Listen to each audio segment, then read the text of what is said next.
지금부터 정법시대 2부 순서인 이슈인을 시작하겠습니다. 이슈인은 한 주간 재판이나 법률 그리고 시사와 관련한 화제의 인물을 모시고 심층적으로 살펴보는 코너입니다.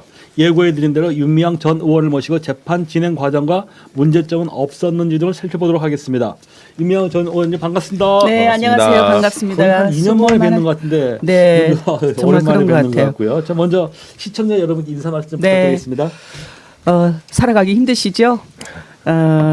역사가 역행하고 있고 또 민생이 바닥을 치고 있고 보수 정권에서는 외교 안보만큼은 튼튼할 것이라고 생각했는데 외교 안보도 바닥을 치고 있는 국익이 무엇인가라는 것을 물음표를 던지고 정권을 거꾸로 해석해야 되는 이런 시대를 우리가 살아가고 있는 것 같습니다. 21대 국회의원 임기를 여러분들 덕분에 잘 마치고 지금은 6개월째 됐네요. 다시 거리에서 시민운동가로 활동하고 있는 윤미향입니다. 여러분 반갑습니다. 자, 그러면 이제 그 대법원 2부 이제 김성환 네. 대법관이 지난 14일 오전 이제 업무상 횡령 등 혐의로 기소된 우리 의원님에 대해 가지고 상고심에서 이제 징역 1년 6월에 이제 집행유예 그 3년을 선고한 원심을 확정을 했는데요. 네. 네, 재판 과정 참 길었던 것 같아요. 사연도 참 많으실 것 같아요. 네, 맞습니다. 4년 6개월 만에 그런 확정 판결이 났고요.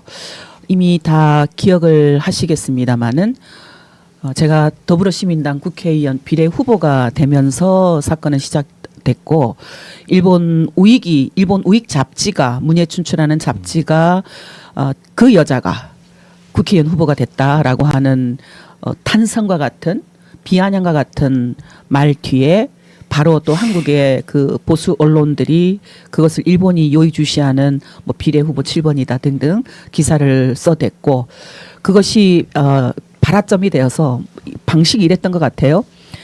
단독 혹은 의혹이라는 기사가 나오면 그것을 가지고 어떤 정치가가 이랬다라고 해서 또 발언을 이어가고 그걸 또 언론이 어떤 정치가가 이렇게 발언했다 하면 네. 이유를 알 수 없는 정체를 알 수 없는 시민이 혹은 단체가 고소 고발을 하고 검찰이 수사를 하고 또 검찰이 수사를 하면서 그걸 또 언론에 유포하고 이런 일들이 계속 반복이 되어서 하루에도 수백 건의 기사들이 양산되는 그런 일들이 있었죠. 그런데 검찰 수사 과정에서 언론들이 약 20여 개의 의혹이라고 보도했던 그런 내용들이 거의 10개 이상 다 날아가 버렸고요. 무혐의와 불기소 처리된 거죠. 언론에서 보도되지도 않았던 것까지 포함해서 검찰이 7개항을 기소를 했죠.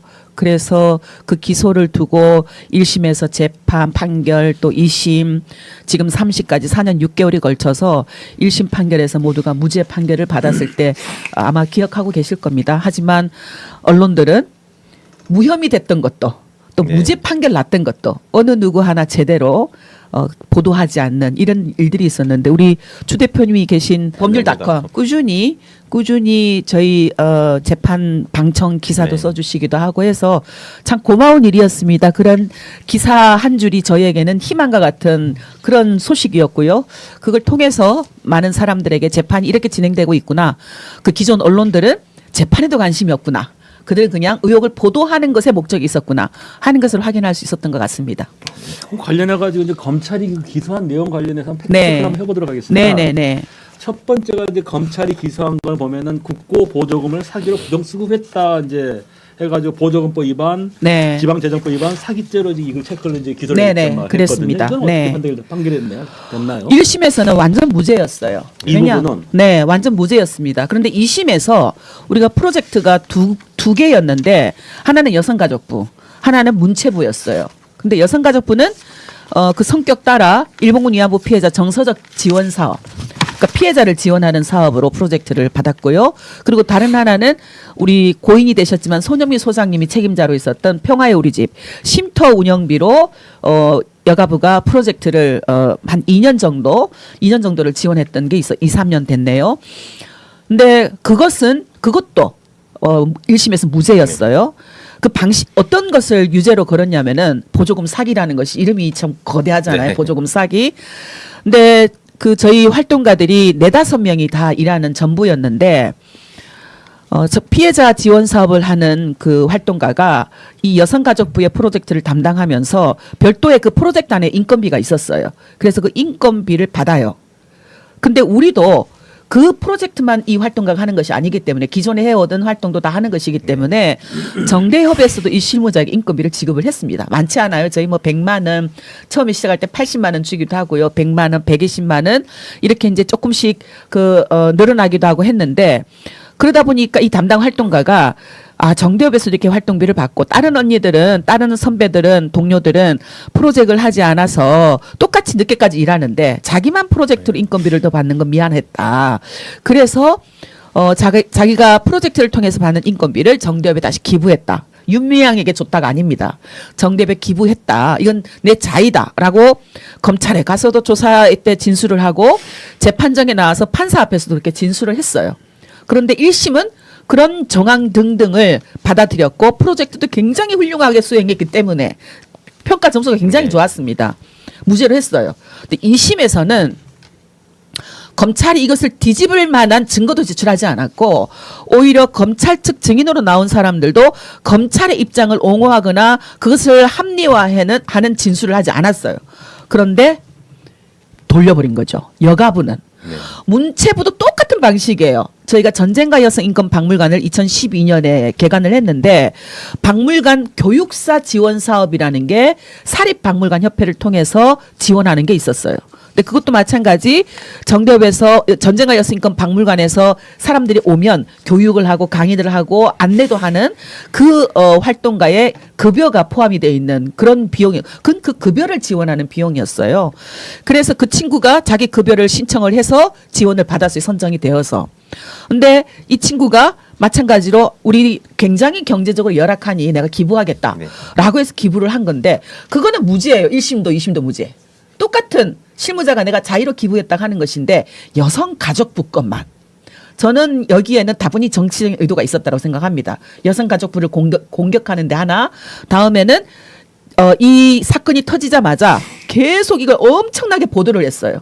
정대협, 윤미향이 여성가족부 보조금을 사기로 네. 청구했다. 그래서 받아서 썼다. 이런 식으로. 제가 쓴 것도 아닌데도 불구하고 아시겠지만 대표가 프로젝트에 그렇게 개입해서 뭐 산수 1+1을 하는 건 아니잖아요. 네. 결제하고 승인하고 하는 그런 방식으로 하는 것이고 그래서 그게 지금 하나 유죄로 돌려진 것이고요.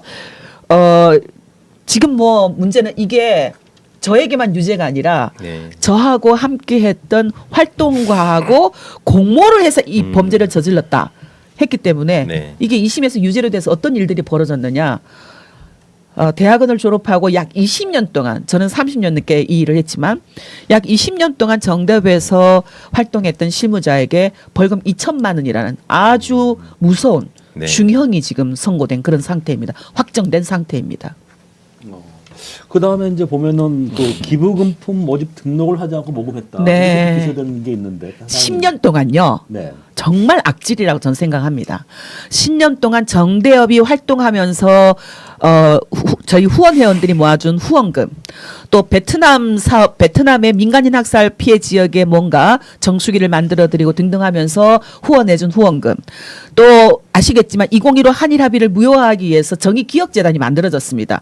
그때 모았던 출연금들, 김복동의 희망이 진행했던 장학 후원금, 또 기억하실 거예요. 일본이 한참 그 제일 조선학교에 대한 차별을 할 때 사이타마라고 거기 사이타마현 유치원들에게 모두 마스크를 무료로 배급을 했어요. 코로나가 들어서서. 근데 딱 한 군데만 배제를 했어요. 바로 우리 학교 유치원. 그래서 한국의 뭐 언론들도 난리가 났었고요. 저희가 혼자 한 게 아니라 관련 제일 조선학교를 지원하는 그런 단체들이 함께 연대해서 사이타마 현 그 조선학교 유치원에 마스크 보내기 운동을 했어요. 그것도 기부금품 위반으로 몰았어요. 네. 가장 충격적인 거는 김복동 할머니가 돌아가셨어요. 2019년 1월 28일에. 네. 그런데 조의금을 다 시민사회장으로 하면 할머니가 돌아가셨다. 부고를 내고 발인이 언제고 할머니 장례는 이렇게 치르려고 한다. 그래서 장례위원들을 모집한다라는 하는 부고를 내잖아요. 네. 거기에 장례위원들이 될 분들은 이렇게 회비를 내시면 됩니다라고 해서 조의금 계좌를 내잖아요. 이걸 기부금품법 위반으로 건 거예요. 네. 근데 1심에서는 모두 무죄로 했습니다. 근데 2심에서 다른 건 다 무죄로 두고 김복동 할머니 조의금만 유죄로 돌렸어요. 그 이유가 뭔지 아십니까? 조의금을 하고 돈이 남았어요. 네, 네. 근데 정대협이 법적으로 할머니의 유산 상속인입니다. 할머니가 살아계실 때 네네. 유언 공증을 유언, 법률적으로 네, 다 네. 해서 그런데 조의금이 남아서 정대협이 다 갖지 않고 법률적인 상속인이 우리 집안 다 남지 않고 이것을 의미 있게 할머니의 유지대로 쓰는 것도 우리가 장례를 치러가는 가정이다라고 해서 장례위원회에서 결정을 해서 한국의 어려운 시민사회 단체에게 기부를 하자. 10개를 선정해서 그다음에 동시에 시민단체들 자녀들 중에 대학생을 가진 자녀들이 등록금 참 어려우니 네. 우리가 다 알잖아요. 100만 원, 120만 원 받아서 생활도 빠듯한데 그 학비를 어떻게 마련할까? 그러니 장학금을 지원하자라고 해서 10명을 공고를 냈어요. 그것도 장례위원회가 다 결정을 해서 15명이 지원을 했습니다. 근데 구구절절 사연이 어느 한 사람도 떨어뜨릴 수가 없어서 15명을 다 선정해서 그 조의금 남은 데서 장학금을 지원하고 단체를 지원을 했어요. 10개 단체에게. 그게 기부금품 모집이라는 겁니다. 네. 그러니까 장례식을 치르기 위해서 한 것이 아니라 장례비용이 아니라. 네. 참. 다른 목적을 가지고 조의금을 네. 모았다. 네. 그런데 기부금품법 신청하려면요. 신청하고 허가 나는 기간이 약 2주 정도 네. 걸려요. 아시죠? 네, 네. 장례가 돌아가셨는데 그렇죠. 네, 어떻게 맞습니다. 그걸 네, 기부금품법 위반 그 신고를 하고 2주 기다렸다가 장례를 네. 치릅니까? 네. 그러니까 앞으로 시민사회장 하는 거에 굉장히 네. 걸림돌을 이번에 대법원이 판결로 만들어놨다.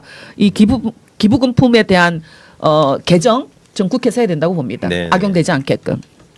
그다음에 이제 이 가장 심각하게 봤던 부분들이 이거더라고요. 네. 정대학 자금 약 한 1억 원을 횡령했다. 네. 뭐 이렇게 검찰이 기소했지 않습니까? 네. 이 부분은 어떻게 판단해 나오는지 모르겠습니다. 1심 때 저희가 그 긴 재판만큼 10년 동안에 1억을 횡령했다라고 했기 때문에 네. 10년치의 모든 자료들을 정말 샅샅이 뒤지고 기억들도 되살려내고 해서 1심 때 증빙자료 다 제출을 했어요.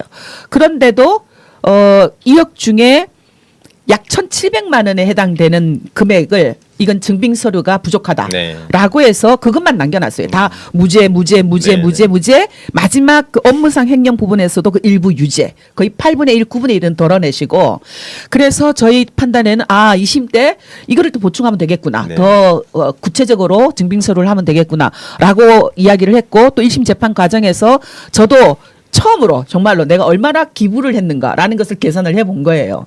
그랬더니 검찰이 기소한 그 10년 동안에 오히려 횡령했다라고 하는 1억보다 더 많은 금액을 기부를 한 것을 확인을 다 증빙 자료들을 네. 찾아냈어요. 그래서 1심 재판에서는 그것까지도 받아들여져서 그렇게 일부 정말 극히 일부 유죄를 남겨놨던 거죠. 근데 2심에서 역시 검찰은 추가 증빙 자료를 제출하지 못했습니다. 1심 때는 계속 그 주장만 계속했어요. 근데 이상하게 2심 재판부가 1심에서 그러니까 검찰이 기소한 내용 중에 저희 쉼터 목숨을 끊으신 손영미 소장님의 개인 계좌를 손영미 이름으로 된 개인 계좌를 공적 자금으로 정대협 돈으로라고 판단을 해버리고 저하고 손영미 소장 사이에 거래되었던 개인적인 거래 많아요. 왜냐하면 예를 들면 겨울이 되면 저희가 그래도 정대협이 급여가 적었지만 보너스를 줬거든요. 네. 그러면 제가 먼저 이야기를 하죠. 겨울에 힘든 뭐 농민운동 하시는 분들, 저 고공농성 하시는 분들, 그분들에게 우리 조금씩 돈을 모아서 후원합시다라고 하면 또 저희 활동가들이 다 모아서 저에게 모아주면 제가 그걸 가서 직접 전달을 하고 했거든요. 근데 다른 실무자들이 저에게 낸 거, 혹은 다른 저희 임원들이 저에게 그것에 쓰세요라고 준 건 아무 문제를 안 삼았어요. 네. 근데 손영미 소장이 저에게 준 그것만 손영미와 윤미향이 공모해서라는 프레임을 만들면서 그것을 돌려버린 거예요. 횡령 자금으로. 네, 네. 그래서 그러니까 금액을 키운 거죠. 저는 징역형을 만들어내기 위한 억지 횡령금 증액이었다라고 해석을 하고 싶습니다. 네. 그래서 지금 이런 게 이루어졌고요. 그 횡령 자금에 이런 게 있어요. 정대협이 전국 각지의 생존자들이 살아계시잖아요. 그러면 저희가 한 2박 3일, 1박 2일로 실무자 모두가 사무실은 닫아놓고 그때는 순회 할머니 방문을 합니다. 그러면 제 승용차를 하나 몰고 제가 한쪽으로 가고 저의 차에 2명 태우고 정대협 있는 희망 승합차에 운전을 하고 2명이 태워서 전국으로 쭉 동서로 나눠서 돌아요. 근데 가면서 실무자들이 밥을 먹기도 하고요. 네. 그건 정대협 활동이기 때문에 정대협에서 지출을 하죠. 1,500만 원이 횡령자금으로 검찰에 기소한 게 있었는데요. 1,500원. 1,500원. 네, 네. 그게 뭐냐면은 1,500원. 생수 구입한 아. 비용. 영수증이 뒤에 날아가잖아요. 네, 네. 그런데 그것을 저에게 지불했다라고 해서 그게 횡령자금. 쉼터에서 할머니들 쌀을 구입하는데 농민에게 직접 구입했어요. 그러니까 우리 회계 담당자가 이거는 영수증이 그분에게 요청할 수 없으니까 저희 시스템에 그게 지불증이라는 시스템이 있었어요. 네. 회계를 지출하는 사람이 지불증을 써서 증빙해서 그것을 결제 맡아서 지출하게끔. 그건 저에게 지출된 것도 아니에요. 네, 네. 지불증 쌀값 4만 원, 쉼터 부식비 4만 원. 그게 재판에서 검찰이 뭐라고 계속 이게 쉼터 부식비로 됐는지 어떻게 모른다. 증명하느냐. 네. 그 우리 회계 담당자에게 계속 얘기하는 거예요. 네. 아니요, 이게 쉼터 부식비로 알고 있기 때문에 제가 지불증을 하고 지출했습니다.라고 했는데도 불구하고 그것조차도 검찰은 윤미향의 횡령죄로 추가를 한 거죠. 네. 이런 일들이 지난 4년 6개월 동안 계속 고문이었습니다. 정말 그거는 정말 고문이었어요. 참. 그리고 또 이제 보면은 그 치매 걸린 그 기록원 할머니 이제 기록원 할머니 상대로 이제 준사기했다고 기소를 했지 않습니까? 네. 이 부분은 어떻게 판단이 나오나 모르겠습니다. 정말 저는 판결이 1심도 2심도 대법도 무죄로 확정이 됐는데요. 저는 무죄 확정과 상관없이 가장 잔인하고 폭력적인 네. 기소였다 생각합니다. 왜냐하면 저희 정대협 운동은 피해자와 함께하는 운동이고 목적이 뭐냐면은 목적 중에 하나가 일본군 위안부 피해자들의 인권과 명예를 회복시킨다. 그리고 아시아의 평화에 기여한다. 그건 어떤 과정을 통해서 가해자 일본 정부에게 사죄와 배상을 실현시켜서 역사 교육을 시켜서 등등을 통해서 이런 일을 한다라는 가장 중요한 목적이 위안부 피해자들의 명예와 인권 회복이었어요. 그런데 검찰의 기소는 그런 피해자가 치매였다. 그 치매를 이용해서 네. 강제로 정대협에 기부하게 해서 할머니의 돈을 갈취했다라는 거죠. 정대협이. 그것에 윤미향과 고 손영미 소장이 공모했다. 그게 네. 준사기죄입니다. 이건 일본군 위안부 피해자들의 그 주체적인 운동성, 주체성 그것도 깡그리 무시한 거고요. 무엇보다도 계속 피해자들은 아무것도 생각할 수 없는 그런 그냥 수동적인 존재인데 운동가들이 끌고 다닌 네. 것이다라고 하는 프레임이 이 검찰들의 인식 속에 있었다.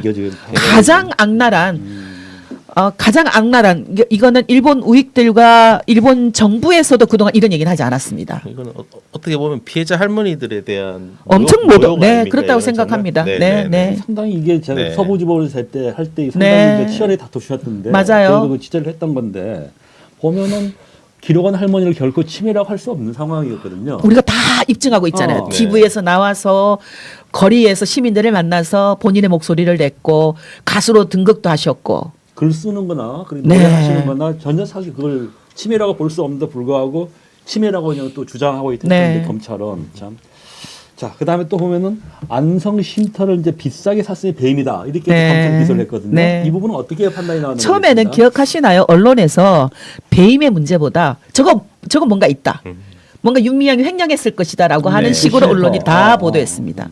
왜냐하면 비싸게 샀고 싸게 팔았기 때문에 그 사이에 돈 어디 갔냐 이런 식으로 봤어요. 네, 네. 저는 그 보도를 봤을 때 충격이었어요.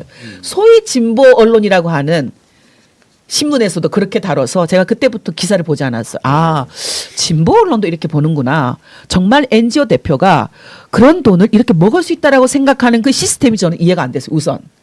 저희가 회계장부도 뭐 또 실무자가 다 구분되어 있어서 따로 조직적으로 되어 있지 결제 시스템이 회계, 사무실의 회계, 그다음에 실행위원 중에 재정위원장, 대표들이 저만 있는 게 아니라 공동대표 다 그 결제 시스템을 통해서 결제하고 합법적으로 일이 진행되는데 그것도 안성 힐링센터를 매입하기 위해서 수차례 회의를 합니다. 그걸 검찰이 다 압수해 갔어요. 다 알고 있었어요. 그럼에도 불구하고 언론에서는 그렇게 마치 뭔가 거대한 암흑의 손길이 왔다 갔다 한 것처럼 그 만성 힐링센터 기자들이 살았잖아요. 그 때문에 저희 친정아버지도 검찰에 소환되기도 했고 마치 딸의 뭔 어두운 범죄에 아버지가 함께 협력한 것처럼 그렇게 났지만 검사 수사 단계에서 저희 아버지를 이용한 것도 무혐의 났지만 어느 누구도 저희 아버지에게 사과한 사람 없습니다. 그 충격을 받게 했던 노인에 대한 그런 것도 없었고요. 근데 배임으로 결국은 검찰이 기소를 했죠. 횡령이나 이런 게 아니라 했는데 안성 힐링센터를 매각할 때는 제가 그만둔 다음이었어요. 사실은. 그러니까 제 권한을 바뀐 거죠. 저에게 어떤 배임이나 이걸 둘 수 없는 거죠. 그러니까 매입 때 비싸게 했다라는 것만을 가지고 배임을 했는데 뭐 부동산 그 감정평가사들이 나와서 다 하고요. 그리고 저희 대표단들이 와서 다 진술을 하고 우리가 이런 회의를 과정을 통해서 윤미향은 상임대표로서 그걸 실행한 것이다 등등 다 했어요. 그래서 결국은 1심에도 무죄, 2심에도 네. 무죄가 나왔습니다. 이 부분은 완전 무죄가 나왔고. 그렇지만 그렇게 알고 있는 사람 별로 없잖아요. 그렇죠. 네. 이미 윤미향 그럼 안성 힐링센터. 그렇죠. 그렇죠. 이게 형사 사건에서 가장 문제가 검찰에서 일단은 뭐 기소하고 떠들고 나면은 사람들의 인식은 뭔가 잘못됐다고만 그렇죠. 네, 기억을 하지 네. 나중에 뭐 무죄가 나더라도 그거는 사람들의 관심사가 아니거든요. 이걸 어떻게 바꿀까요? 네, 그런 정말 거를 참 이런 저는 부분들을- 검찰의 이 네, 기소를 맞습니다. 네. 기소를 이미 언론을 통해서 네, 확정시키고 범죄화하고 사람을 사건을 보고 수사하는 게 아니라 사람을 딱 집어서 수사를 하고 그물망을 던지고 하는 이런 것은 명확하게 저는 검찰들도 책임을 져야 된다고 우리 생각합니다. 법에서도 이런 내용들을 피의사실 공표로 처벌을 하고 있는데도 아, 검찰들은 힘듭니다. 언론을 이용해서 네. 이미 벌써 언론 재판을 해버리잖아요. 그러니까요. 이렇게 무죄가 네. 나오더라도 사람들의 관심사는 이 수사받고 기소됐다는 것만 기억을 하지. 네. 그러니까 당연히 이걸 뭔가 잘못했을 거라고만 생각을 하거든요. 그렇습니다. 네, 그래서 허위사실 공표 이 부분을 더 좀 강하게 처벌도 하고 그랬으면 적극적으로 좀 해야 좋겠어요. 될 것 같아요. 네, 재발 방지 네. 시스템을 만들어야 된다고 맞습니다. 생각합니다. 그래야지 검찰들도 이렇게 재판하기 전에 언론을 통해서 먼저 그렇죠. 이렇게 언론 재판하는 것을 좀 그렇죠. 무조건 막아야 됩니다. 네, 이건 정말. 네. 네. 자, 그러면 또 마지막으로 검찰이 기소했던 게 이제 안성 쉼터를 갖다가 이제 뭐 미신고한 숙박업소로 운영했다고 이제. 유치하잖아요. 아하. 그러니까 저는 이 기소 항목이 정말 억지로 뭔가 하나라도 건지려고. 네. 그러니까 자신이 없었을까? 마지막으로 이것까지 기소한 게 좀 그런 생각을 했습니다. 안성 힐링센터가 피해자들 치유 프로그램을 하는 그런 장소로 저희가 매입을 했고 기부도 받았고 프로그램 했어요, 실제로. 그런데 상황이 2015 한일합의가 터져버리고 할머니들이 서울에서 싸워야 되는 시간들이 더 많아졌죠. 네. 그곳에 가서 쉬거나 프로그램을 하는 시간보다. 그런데 그곳을 이렇게 남겨놓는 것보다는 저희가 힐링센터는 피해자들의 치유도 있었지만 교육의 공간으로도 활용하겠다고 처음에 현대중공업체가 얘기를 했어요. 그래서 교육의 공간으로도 사용하자. 그래서 워크샵 장소로 저희 회원단체들이라든가 예를 들면 대학생들이 뭔가 프로그램을 할 때 빌려주기도 하고 단 빌려줄 때 전기세 이거는 그들이 내야 우리가 운영비를 그렇죠. 충당할 네. 테니까 운영비를 지원받는 건 아니니까요. 여름에 또 에어컨을 다 써야 되잖아요. 그럼 에어컨 비용이라든가 등등을 실비로 받았어요.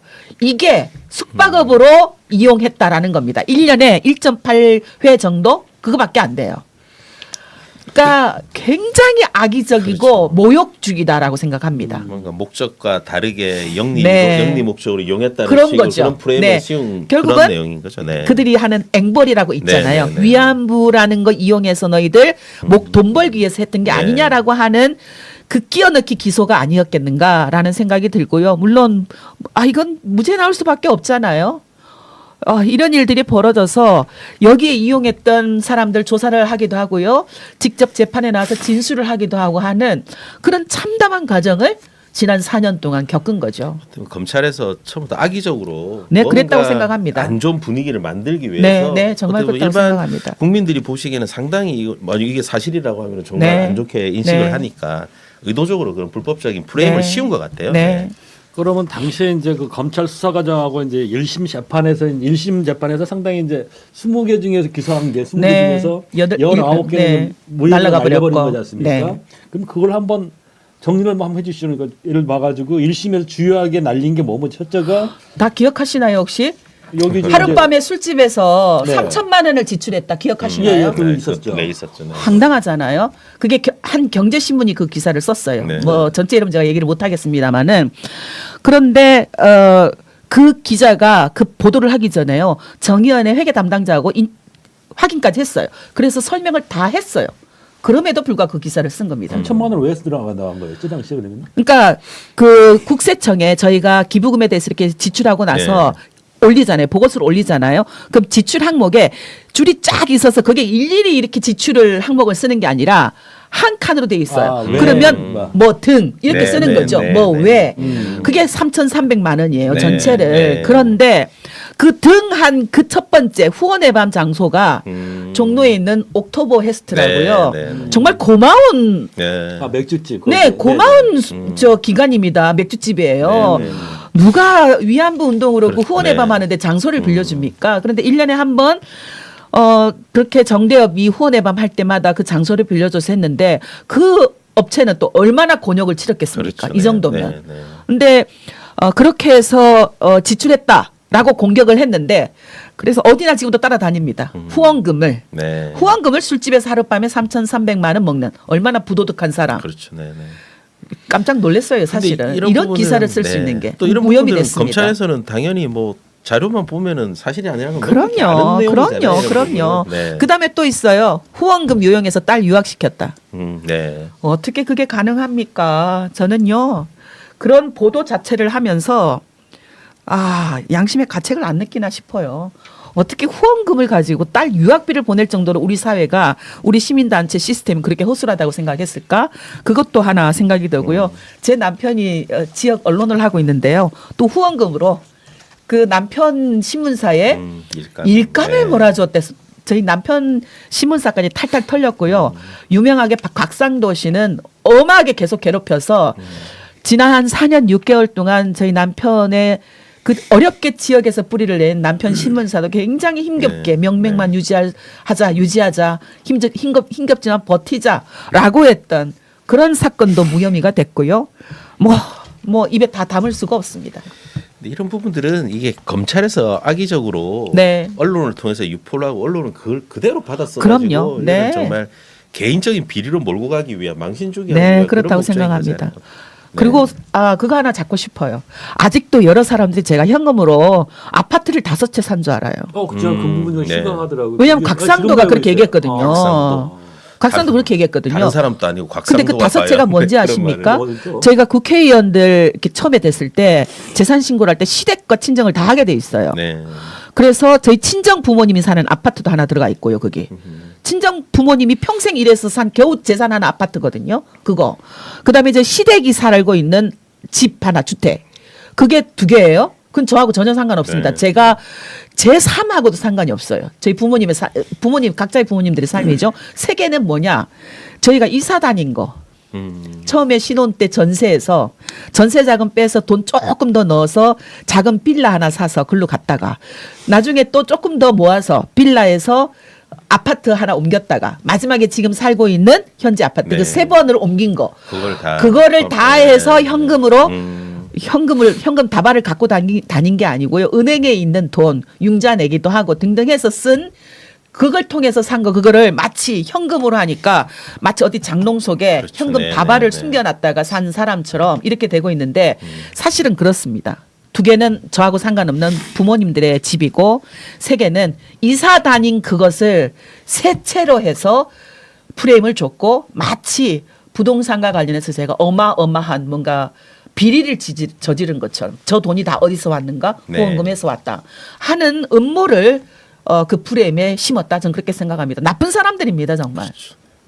정말 나쁜 그 사람들이에요. 중에 또 보게 되면은 이제 저도 충격을 받았던 부분이 뭐냐면 이제 문제를 받았던 게 뭐냐면은 위안부 피해자를 이제 강요해서 이제 화해 치유재단 1억을 못 받겠다. 이 부분은 어떻게 설명이 될까요? 그것도 역시 우리 기도녹 할머니를 준사기로 몰아갔던 할머니를 이용해서 준사기를 쳐먹은 그런 범죄자로 몰아갔던 거 똑같은 프레임이라고 생각합니다. 우리 다 언론 기억하죠. 2015 한일 합의 있자마자 네. 그 다음 첫째 주 수요일 할머니들이 모두 담요를 들고 네. 거리에 나왔어요. 몸도 가누기 힘든 분들이. 그리고 2015 한일 합의 터지자마자 그 다음 날 바로 외교부 차관이 쉼터로 왔고요. 그때 뭐 우리 김복동 할머니, 이용수 할머니 다 손가락질 해대면서 너희들 어느 나라 정부야라고 했던 기억하실 겁니다. 네, 네, 네. 나눔의 집 할미들 다 언론 인터뷰에서 본인들의 목소리로 우린 그런 돈 필요 없다. 우리가 바라는 거는 일본 정부의 법적인 배상이다. 네. 범죄를 인정하고 주는 목소리를 다 냈어요. 그런데 그것을 윤미향이 조종해서 할머니들은 껍데기고 할머니들은 껍데기고 윤미향이 조종해서 그렇게 못하게 했다. 제가 그렇게 하라고 해서 안 하실 할머니들 아니시거든요. 그러니까요. 세상을 저보다 더 오래 살아오셨고 더 단단해진 분들이신데 그런 프레임을 준 거는 역시 피해자들은 그냥 그런 존재. 할머니들에 대한 모욕적인 네, 그런, 운동가가 자기의 정치적인 목적을 달성하기 위해서 피해자들을 이용한 나쁜 사람들이라는 의도가 음모가 그 주장 속에 그 기소 속에 있었다 저는 그렇게 네. 생각합니다. 그렇지 결국에 이제 그 검찰이 기소한 금액이 한 55억 되는 걸 알고 있는데 네, 그 중에서 1심에서 인정되게 딱 얼마? 딱 1,700만 원. 뭡니까? 1,700억 원이면. 그 횡령의 영수증 증빙서를 못했던 아까 거. 그 농민한테 직접 네, 농가에 뭐한 거. 사온 거 4만 네, 원, 네. 생수값 좀 못 나간 거 네. 1,700원. 수요시 끝나고 할머니들과 삼계탕 먹었는데 삼계탕 먹은 것이 이게 수요 시위 끝나고 할머니들하고 먹었다라는 증빙이 약하다. 네.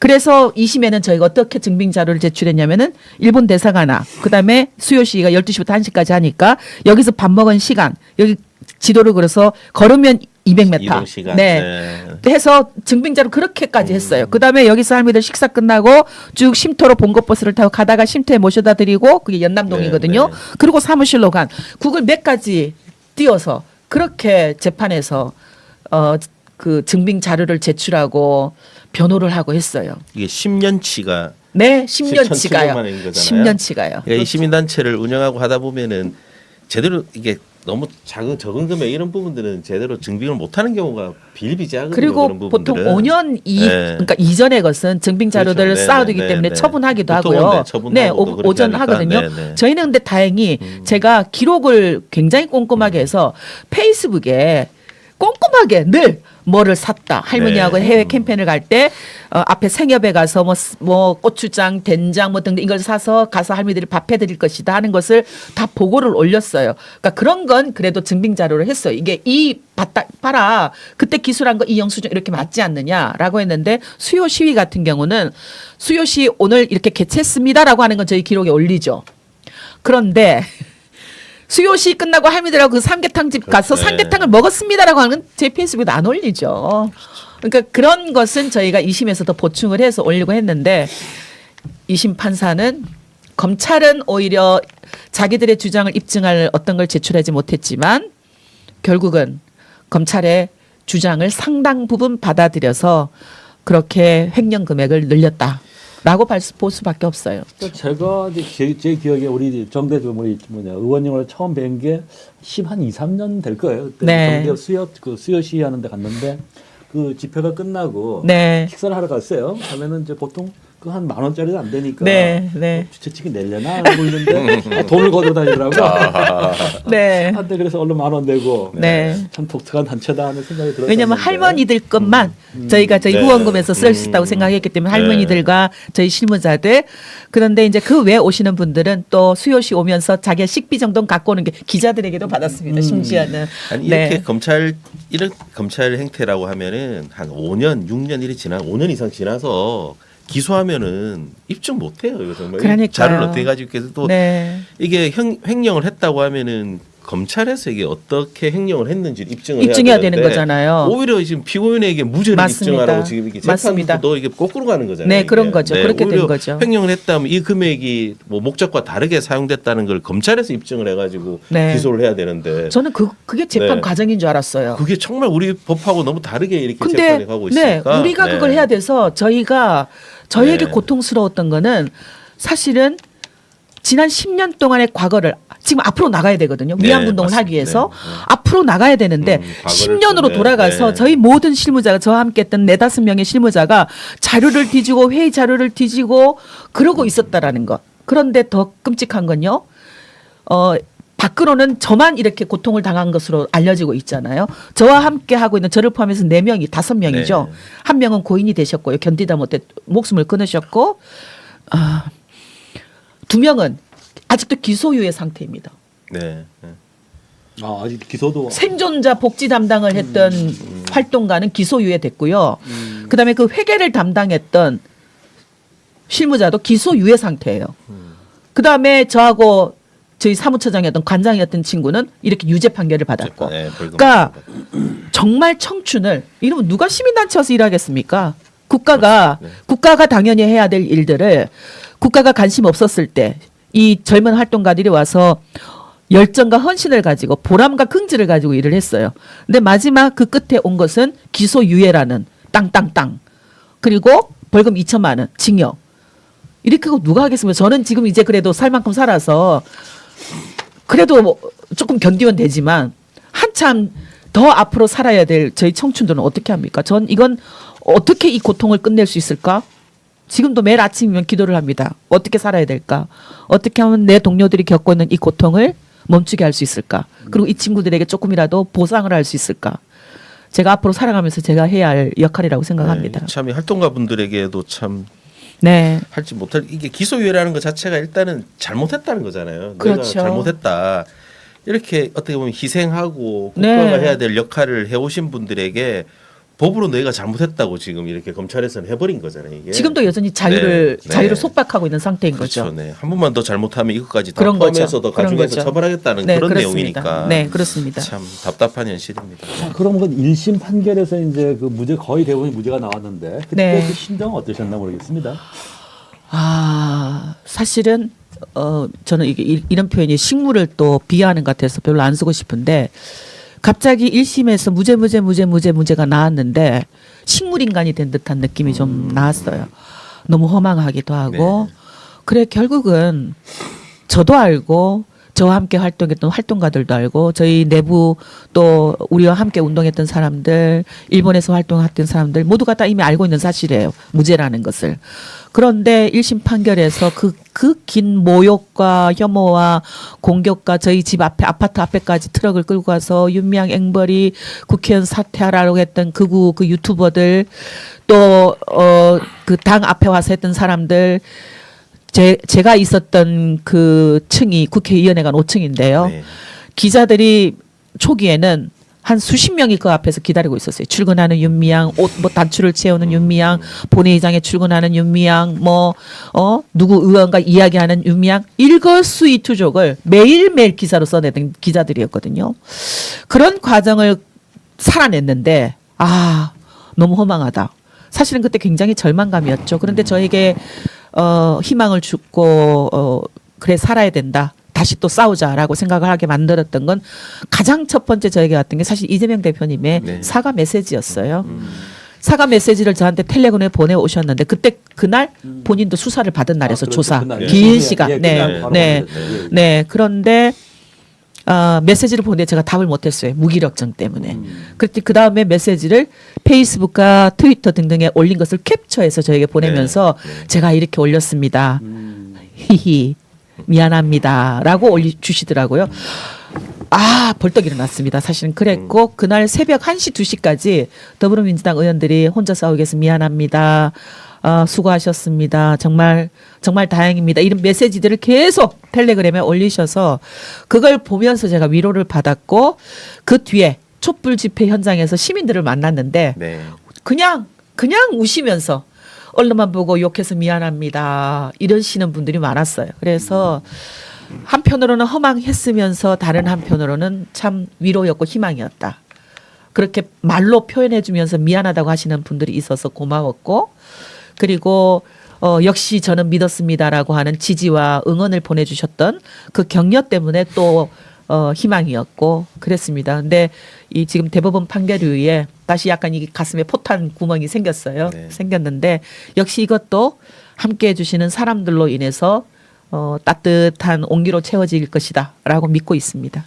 보게 되면은 이제 그 언론들이 이제 그 수사 과정에서 엄청나게 관심을 가졌지 않습니까? 네. 말씀하신 것처럼. 네. 근데 또 저희도 이제 계속 이제 취재를 갔었는데 재판 과정에서는 거의 없어요. 아무도 없잖아요. 한두 명 딱 있잖아요. 한두 네. 명도 있을까 말까 하고 네. 없을 때가 더 많더라고요. 네. 그럼 당시 언론들에 대해서 한 말씀 하신다면 저는 그뿐만이 아니고요. 국회의원을 하면서 사실은 국회의원은 의정 활동하는 것이 언론에 보도가 돼야 네. 국민들이 그것을 통해서 이런 일들이 국회에서 진행되고 있구나라는 것을 알게 되잖아요. 보도를 안 해주는 거예요. 제가 특별히 집중해서 이 신문에서는 꼭 실어줬으면 좋겠다라고 하는데 보도를 안 실어줘요. 예를 들면 이주 노동자들을 위한 일이라든가 네. 또 바다에 전범기를 달고 오는 일본 군함이 우리 영해를 들어오지 못하게끔 전범기를 계속 문제가 됐잖아요. 그런 일들이라든가 사도강산 유네스코 등재 반대를 위한 의정 활동이라든가 이미 계속 되어 왔는데 보도를 안 해주니까 거기에서 오는 정말 씁쓸하고 무능력감 저희 보좌진들에게 너무 미안했고요. 사실은 보좌진들도 열심히 일을 했는데 언론이 보도를 안 해주니까 그런 점들에 있어서 참 골리앗과 같은 존재구나 언론 역시 하는 생각이 너무나 들었습니다. 네. 그리고 제가 검찰에 기소됐을 때도 또 기자회견을 할 때도 그 이야기를 했거든요. 재판 과정을 통해서 진실을 제가 무죄임을 밝혀나가겠다. 관심을 가져달라라고 이야기를 했는데 의혹을 보도했으면 그 책임을 가지고 재판 과정에서 이것이 어떻게 진행되는지 보도를 해야 되잖아요. 근데 재판 과정에 가서도 검찰이 주장하는 것만 딱 듣고 나가버려요. 우리가 이야기할 때는 늘 검찰이 먼저 이야기하거든요. 우리가 이야기할 때는 없습니다. 어느 기자가 없어요. 안타깝습니다. 네. 언론들이 반성해야 될 것 같습니다. 그 부분. 네. 네. 자, 근데 그러면 이제 1심에서 그렇게 거의 대부분 이제 19개가 이제 무죄가 되고 이제 하나만 이제 그렇게 경락이 이제 판단을 했던 건데.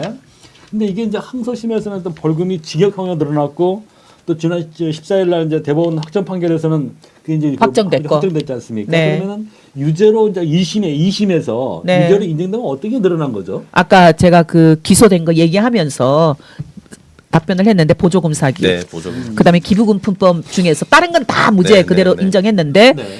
김복동 할머니 장례금, 네, 조의금 장례금. 그거. 네, 네. 네. 그다음에 횡령에서 손여미 소장과 저의 개인적인 개인적인 거래를 거래 내용. 포함해서 네. 금액을 늘린 거고. 늘려가지고. 네, 네, 네, 늘려서 징역형으로 그렇게 만든 거죠. 네. 자, 그러면 왜 이런 일이 벌어졌다고 일어났다고 생각하시나요? 저는 네. 지난 30년의 운동을 쭉 돌아봤을 때 위기가 여러 번 있었습니다. 98년도에 한 번 이미 저를 사기 횡령으로 고소했던 일이 있어요. 그 프레임은 저희 대표가 윤 씨였거든요. 본 달라요. 다 다른 친척 네, 근처도 아니에요. 그런데 대표가 조카 윤미향을 정대배 간사로 데려다가 후원금을 받아서 횡령을 해서 윤미향에게 조카에게 용산역 앞에 빌딩을 4층짜리 사줬다. 굉장히 구체적인 네. 그 음모가 돌아다녔어요. 피해자들 사이에. 그걸 가지고 누가 검찰에 고소를 했어요. 저는 거기에 뒤에 누가 있었다고 생각합니다. 그 프레임에는. 네. 왜냐하면 피해자들이 검찰을 90년도 당시에 그런 사건을 가지고 검찰에 고소 고발을 한다. 그리고 피해자들이 죄송합니다마는 다 그렇게 어떤 피해자들 깎아내리는 게 아니라 그 당시에 딸들에게 공부를 해야 된다라는 생각들을 별로 부모들이 안 가졌어요. 네. 그래서 정규 과정에서 공부를 하신 분들이 별로 없습니다. 검찰 수사 기소장을 제출하고요. 그러니까 고소 고발장을 제출하고 하는 그 과정에 저는 피해자들 외에 누군가 조력자가 있었다. 네. 네. 그런 게 있었다라고 생각을 하고요. 물론 네. 조사 가서 무혐의로 돼서 역으로 그 수사관으로부터 무고 혐의로 고발해도 네. 됩니다라는 네. 제안을 들을 정도로 그런 일들이 있었어요. 그리고 가장 무서웠던 거는 사실은 2015 한일 합의 이후였습니다. 네. 2015 한일 합의 이후에는 아예 대놓고 저 앞에서 그렇게 우리가 너를 보고 있어. 라고 하는 것이 계속 있었고요. 언론에서 보도가 되었습니다만 청와대 당시에 비서실장이 박근혜 김기춘이었나요? 비서실장 주관으로 회의가 열려서 정대협의 실체를 대중들에게 알려라. 라고 하는 회의를 합니다. 결정을 해요. 네. 그래서 어버이연합에게 정경련을 통해서 뭔가 자금을 대서 어버이연합이 일본 대사관 앞에 와서 정대협은 종북주의다라고 하는 공격을 하기 시작하죠. 그리고 주옥순 엄마 부대 봉사대가 네. 저희 사무실 앞에서 데모를 하고요. 서울역 앞에 정대협의 진실을 알리는 모임이라는 책자를 어마하게 화려하고 고가의 책자를 수만 장을 쌓아놓고 네. 서울역에서 그 사람들에게 새해 첫날부터 배포를 합니다. 그리고 그것은 국내에서만 하지 않아요. 저희가 해외에 2015 한일합의 무효화하기 위한 그런 캠페인을 가잖아요. 미국의 신문에 실려, 미국의 한인동포 신문에. 이런 일들이 계속 있었어요. 일본에 가도 그런 일들이 있고 그 과정에 윤미향 일본에 간다. 제 일정을 다 이미 일본 우익들에 공개해서 데모를 하게 하고 일본 출입국 관리소가 저를 잡고 그 여자 빤스라도 빤스 벗겨라고 하는 것을 국정원의 간부가 지시를 하고 네. 그 상태에서 이제 진가방을 압수해서 저를 또 은밀한 곳에 데리고 가서 수사를 한다라든가 이런 일들이 벌어지는 일들이 2015 한일합의에 본격적으로 시작이 되죠. 그 전에도 있었지만 저는 그것이 어떤 그러니까 영향을 막기 위해서 그랬냐. 결국은 한미일 3국의 동맹 체제를 강화하는데 일본군 위안부 문제 해결을 위해서 정답이 이 운동을 벌리는 것. 그 국내에서만 아니라 세계 각지를 돌아다니면서 계속 일본 정부의 범죄를 이야기하고 일본 정부의 범죄를 은폐하고 묵인하는 데 동조했던 미 연합군의 책임을 계속 제기하고 했던 이 우리의 운동이 그 미국의 인도 태평양 전략에 방해가 됐다. 걸림돌이 됐다라고 해서 이런 일들을 만들어내지 않았을까라고 하는 추측을 가지게 되고 그것은 2015 한일합의에 벌어지는 여러 가지 행태들 그리고 최근에 대법원에서 제3 강제동원 피해자들에게 일본 기업은 배상하라라고 하는 판결 이후에 벌어졌던 제3자 변제 방식 해결 그리고 그 이후에 미국 정부가 보여줬던 바이든이 보여줬던 문제 그 이후에 가속화되고 있는 한미일 군사 동맹 체제 이런 여러 가지 역사적인 맥락이 우리 운동이 그들에게 걸림돌이었구나라고 하는 어떤 그런 추측 뭐 거의 확신이라고 저는 생각을 합니다. 그거였지 않겠는가 저는 그렇게 생각을 합니다. 시기적으로도 그렇고 네. 그 막대한 비용이 들었을 거 아니에요. 그 그렇죠. 반대단체에서 네. 그렇게 했다는 거는 네. 그런 부분들 봤을 때는 충분히 어떤 거대한 세력이 그렇습니다. 뒤에서 지원을 해주지 않았을까. 사실은 그렇게 네. 지금 드러나고 있잖아요. 그러니까요. 일본 네. 대사관 앞에요. 네네네. 저는 좀 사람들이 많이 대사관 앞 수요일마다 시위에 좀 갔으면 좋겠는데요. 네, 네, 네. 너무 괴롭습니다. 자, 그러면은 이제 그 대법원 이번 확정 판결이 위안부 운동에 이제 어떤 영향을 미칠 것이라고 좀 추측하고 계시나 모르겠습니다. 지금 굉장히 안 좋은 영향을 미치고 있죠. 위축되어 있고 그리고 예전에는 수요 시위에도 여러 사람들이 거의 그 거리를 채워서 우리가 평화로라고 부를 정도로 네. 그랬는데 지금은 뭐 30명, 40명, 뭐 50명 게다가 그 바로 2m도 안 되는 곳에서는 보수단체가 위안부는 매춘부다 뭐 네, 네. 하면서 공격하는 일들이 벌어지고 있고요. 소녀상에게 테러를 가하는 일들이 벌어지고 있고 베를린 소녀상은 일본 정부의 로비에 철거당하는 네. 위기인데도 불구하고 한국 정부는 한마디 대응도 안 하고 있고 유엔에서 일본 정부가 위안부는 성노예가 아니다라고 하고 있음에도 불구하고 한국 정부는 거기 참석해 있으면서도 아무 말도 안 하고 있는 이런 일들이 계속 벌어지고 있잖아요. 그런데 저는 그것으로 죽는 게 아니다라는 것을 보여줄 수 있는 것 역시 사람밖에 없다고 생각합니다. 네. 우리가 다시 1000차, 1200차, 1400차 수요 시위 때처럼 국내에서는 그들이 그 혐오를 조장하는 세력들이 큰 소리가 나지 않도록 우리가 그 소리를 평화의 소리가 더 그 소리를 잠재우면 되는 일이다 생각하고요. 국제사회에서도 재외 동포라든가 또 촛불로 빨리 이 정부를 종식시키고 새로운 정권이 들어서서 외교를 그동안 거꾸로 갔던 외교를 바로 세울 수 있게끔 국민 주권자의 목소리를 더 높이는 것 이런 것을 통해서 충분히 할 수 있다. 또 하나는 저희가 지금 어쨌든 외교에 있어서 안보와 경제와 문화 교류 등등 굉장히 중요하다고 생각합니다. 그것을 통해서 대한민국이 품고 있는 가치를 세계에 알리는 것, 그것을 또 동조할 수 있는 세력을 더 많이 만들어가는 것 굉장히 중요하다고 생각을 하는데요. 그것만큼 인권과 평화 외교 굉장히 중요한 가치다.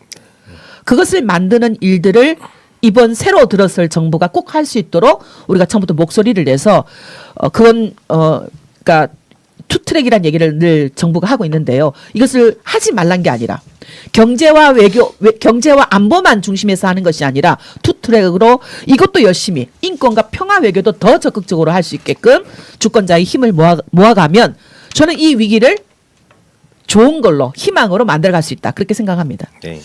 그러면 이제 국회의원 4년 동안 이제 노동자, 농민, 환경 분야에서 네. 운동을 하셨고 다시 이제 거리로 돌아온 시민 운동을 하셨는데 네. 구체적으로 어떤 일 하고 계시나 모르겠습니다. 지금요 매주 토요일마다 촛불 집회 정말로 아무리 아파도 나갑니다. 네, 나가서 촛불에 저희 김복동 희망 부스를 열어요.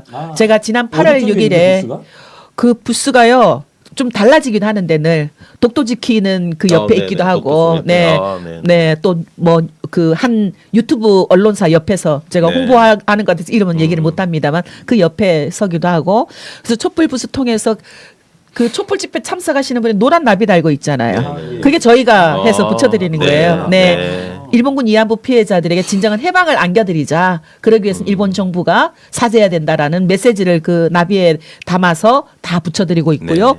그다음에 제가 어쨌든 8월 6일부터 김복동의 희망 공동 대표로 선출되었기 네, 때문에 네. 김복동 희망이 하고 있는 활동들, 제일조선학교 장학금을 지원하는 운동이라든가 일본 정부가 끝까지 사죄 앞에 상할 수 있도록 포기하지 않는 그런 목소리를 내는 활동들, 또 김복동 할머니가 사실은 베트남 한국군 성폭력 피해자들, 베트남 전쟁 때 네. 한국군에 의해서 성폭력 피해를 입었던 분들에게 사죄 메시지를 전했기 때문에 우리가 그 사죄의 뜻을 계속 전해 나가는 일들, 계승해 네. 나가는 일들, 그것도 계속하고 있고요. 또 세계 무력 분쟁에서 성폭력 피해자들에게 더 이상 전쟁이 있어서는 안 된다. 그러기 위해서 한반도부터 분단이 해소돼야 된다라는 목소리를 전했기 때문에 그런 평화와 관련된 일들을 여러 가지 했습니다. 그래서 딱 오자마자 제가 지난 11월 4일에 저 오산에 있는 한신대학교에 네. 김복동 평화센터, 김복동의 나비길을 개관을 했어요. 여러분들 꼭 좀 봐주셨으면 네. 좋겠어요. 가서 관람했으면 좋겠는데 그곳에 김복동 한신대에 있는? 네, 모교잖아요. 네 그렇습니다.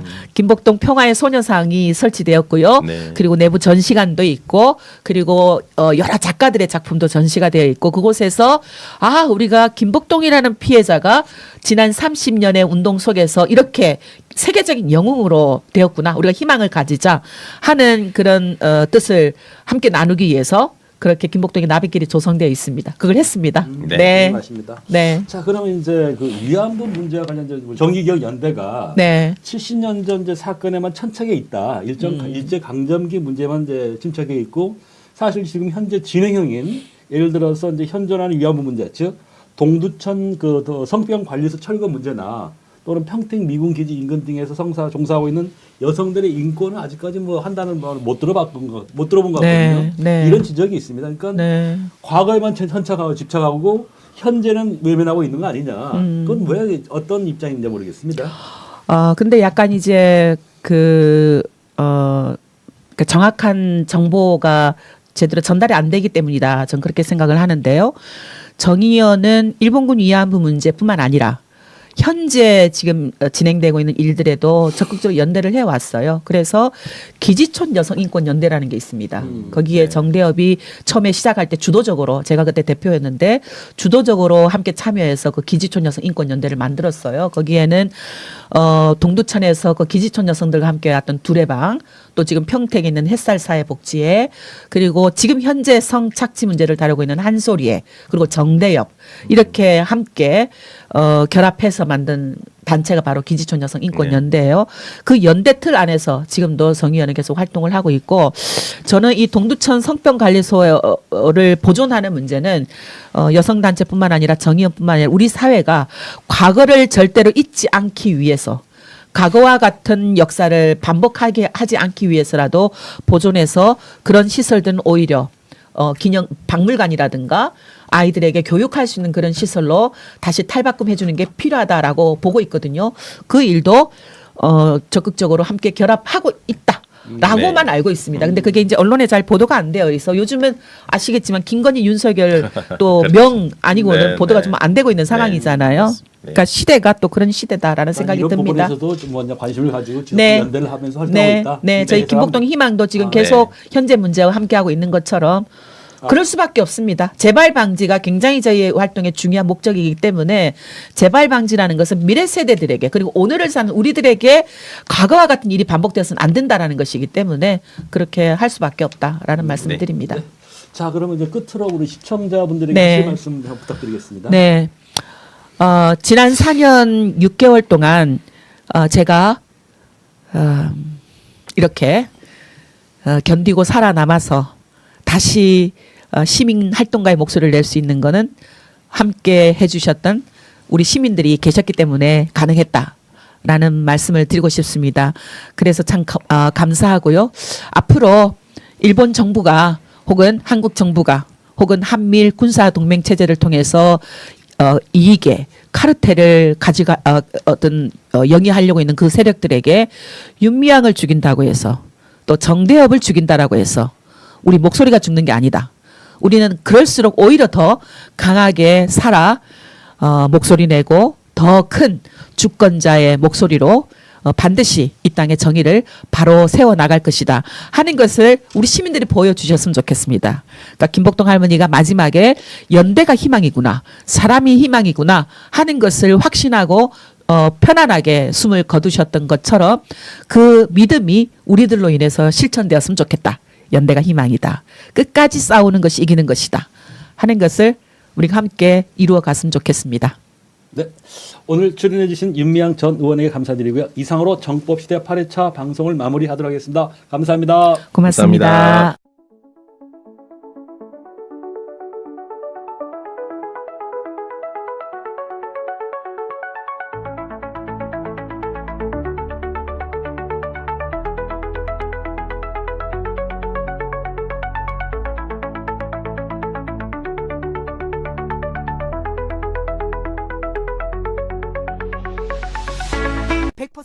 한우 맛있는 내장이 한가득 한우 내장탕을 한가득 즐긴다. 한우 내장탕이 한가득 온다고? 가득 한가득 한우 내장탕 600g 800g 무려 1kg 인심 좋게 한가득 푸짐하게 기가 막히게 3인분 뚝딱 가장 푸짐하게 경제적으로 먹는 비법 줄 서서 먹는다는 바로 그 맛집 맛의 비결 그대로 이거 한우라니까 한우 내장탕. 100% 한우 사골 육수 100% 한우 대창 막창 염통 쫄깃한 깐양 흑양까지 가득가득 국내산 청정 배추 우거지 아낌없이 투하 비법 양념장까지 담아내면 한우 한가득 담은 한우 내장탕 납시오.